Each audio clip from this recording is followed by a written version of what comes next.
ശബരിമല സ്ത്രീ പ്രവേശനം നിയമസഭയ്ക്കുള്ളിൽ കീറാമുട്ടിയായ വിഷയമായി മാറുകയാണ്. സ്ത്രീ പ്രവേശനമെന്ന നിലപാടിൽ നിന്ന് ഒരു ചുവട് പോലും പിന്നാക്കം പോകില്ലെന്ന മുഖ്യമന്ത്രിയുടെ നിലപാട് അതേ നിലയിൽ തന്നെ തുടരുകയും ചെയ്യുന്നു. സെപ്റ്റംബർ 28-ന് സുപ്രീംകോടതി വിധി വന്നതിന് പിന്നാലെ മുഖ്യമന്ത്രിയും ഇടതുമുന്നണിയിലെ വിവിധ രാഷ്ട്രീയ പാർട്ടികളും സ്വീകരിച്ച നിലപാട് നിയമസഭയ്ക്കുള്ളിലും അവർ ആവർത്തിക്കുന്നു. എന്നാൽ സ്ത്രീ പ്രവേശനത്തെ ആദ്യം അനുകൂലിക്കുകയും പിന്നീട് മാറ്റിപ്പറയുകയും ചെയ്ത കോൺഗ്രസ് നേതൃത്വം പിന്നീട് സ്വീകരിച്ച നിലപാട് അവരും നിയമസഭയ്ക്കുള്ളിൽ ആവർത്തിച്ച് വ്യക്തമാക്കുന്നു. കോൺഗ്രസിന്റെ ഈ നീക്കത്തിന് നിർലോഭമായ പിന്തുണ UDF-ലെ എല്ലാ ഘടകകക്ഷികളും നൽകുന്നുമുണ്ട്. പക്ഷേ ഇതിലാരും വിജയിക്കുമെന്നതാണ് പ്രധാനം. LDF-ഓ അതോ UDF-ഓ? കേവലം ഒരു തർക്കം എന്നതിനപ്പുറം ശബരിമല യുവതീ പ്രവേശന വിഷയം ഉയർത്തിക്കൊണ്ടുവരുന്ന ഒരു പ്രത്യേക രാഷ്ട്രീയ പരിസരമുണ്ട്. മറ്റ് പ്രധാന വിഷയങ്ങൾ സഭയ്ക്കുള്ളിൽ മുങ്ങിപ്പോകുന്നുവെന്ന വാദമുയരുമ്പോഴും സ്ത്രീ പ്രവേശനത്തിൽ സഭയ്ക്കുള്ളിൽ എന്ത് സംഭവിക്കുന്നു എന്നത് ചരിത്രത്തിന്റെ ഭാഗമാകുന്ന ഒന്ന് തന്നെയാണ്.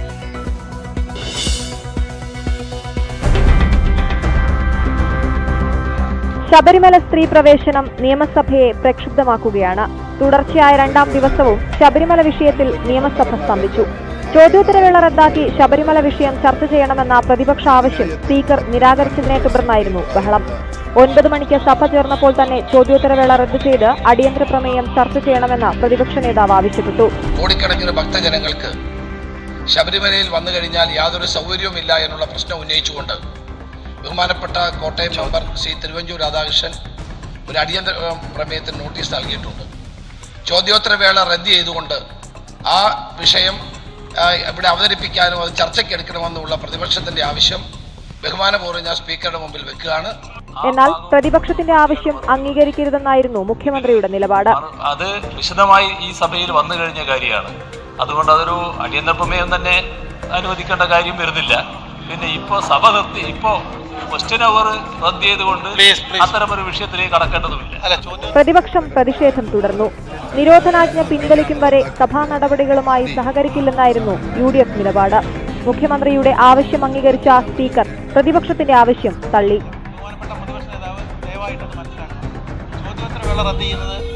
പ്രായോഗികമല്ല. ഈ വിഷയം ഇന്നലെ ഏതാണ്ട് മണിക്കൂറുകൾ ഇവിടെ സംസാരിച്ചതാണ്.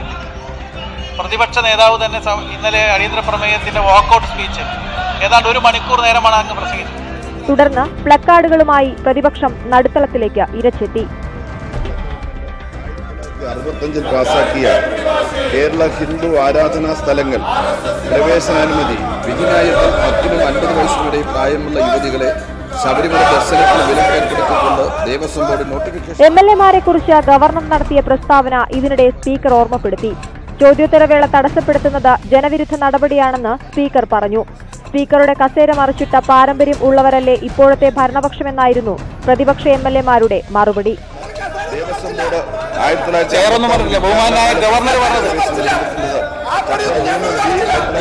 ബഹളത്തിനിടെ നടപടിക്രമങ്ങൾ റദ്ദു ചെയ്ത് സഭ ഇന്നത്തേക്ക് പിരിയുന്നതായി സ്പീക്കർ അറിയിച്ചു. സഭ ഇപ്പോൾ പിരിയുന്നത് നാളെ രാവിലെ 9 മണിക്ക് വീണ്ടും സമ്മേളിക്കുന്നതാണ്. ഇതോടെ പ്രതിഷേധം നിയമസഭയ്ക്ക് പുറത്തേക്ക്.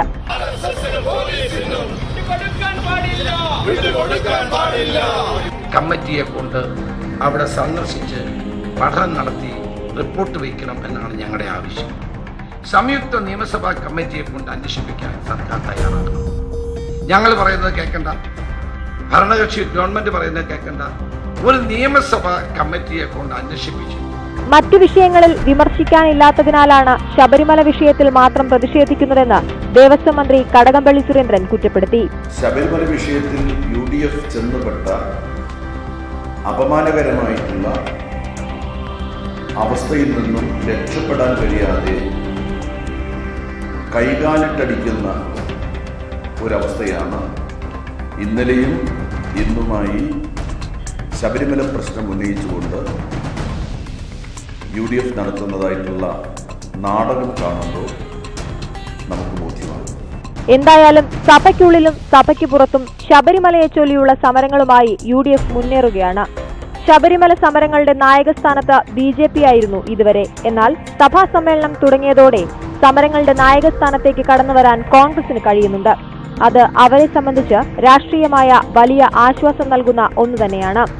കേരളത്തിലെ വിവിധ കേന്ദ്രങ്ങളിൽ BJP നടത്തിയ സമരങ്ങളുടെ അടുത്തെത്താൻ പോലും UDFന്റെ സമരങ്ങൾക്കോ പ്രതിഷേധങ്ങൾക്കോ കഴിഞ്ഞിരുന്നില്ല. അതുകൊണ്ട് വരും ദിവസങ്ങളിലും നിയമസഭയ്ക്കകത്തുള്ള UDF പോരാട്ടം കൂടുതൽ വീറുറ്റതാകും. LDFനെ എതിർക്കുക എന്നതിനപ്പുറം സമരത്തിൽ BJPയെ പിന്നിലാക്കുക എന്ന ഒരു അജണ്ട കൂടി ഈ നീക്കങ്ങൾക്ക് പിന്നിലുണ്ടെന്ന് വ്യക്തം.